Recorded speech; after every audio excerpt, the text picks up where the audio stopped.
Welcome to footballgameplan.com, where football makes sense. I'm Emery Hunters of the playbook. Bring you an NFL matchup between the Arizona Cardinals and the Minnesota Vikings. Now, the Cardinals coming in offensively, and the first thing you want to talk about is ball security.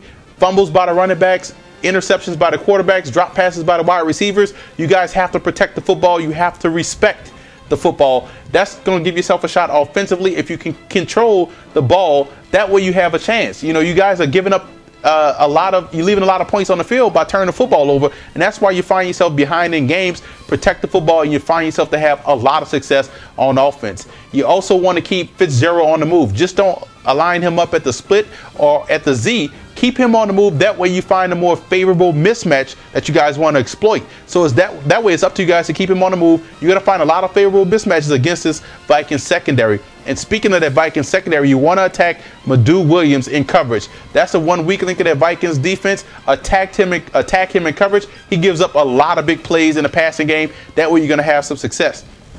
And it's all about the offensive line.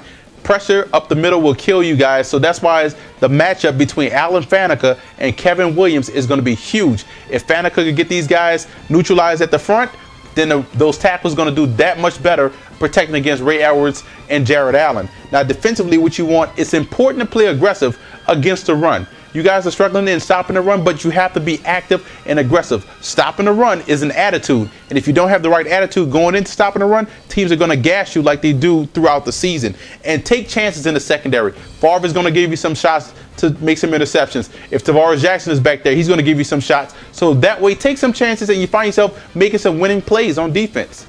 Now, for the Vikings, more two-back sets I'm looking at to try to utilize this week with Gerhardt and Peterson in the backfield.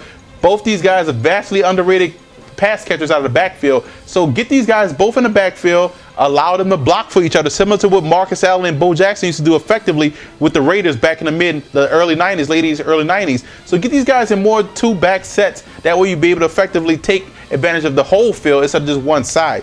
Now, take shots deep. You guys don't take enough shots deep. I know you just just cut Randy Moss, but you still have some deep threats. You still have Berrien back there. You still have Percy Harvin. Take your shots deep down the field. That's going to loosen up that underneath coverage against you guys, and teams won't load up to stop the run. So take your shots deep down the field, especially with Shanko. He can take shots deep down the middle. Excellent pass catcher. Try to take some shots deep this week. Now, defensively, you have to bait Derek Anderson. He's a guy that can be baited. You can allow yourself to get a lot of interceptions, especially in that cover 2 defense. So you might find yourself with Greenway and Lieber, the two outside linebackers, making a lot of plays on passes this week because you can't effectively bait Anderson. You have to do that this week to have some success. And you have to create ways to get to the quarterback. Right now, the pass rush is not there, not what it used to be, not what we're accustomed to seeing. So get creative to get pressure on the quarterback, to frustrate Anderson, to get sacks. That way you get the next quarterback in, which is Max Hall. And if you effectively frustrate him, you might even get the third quarterback in the game,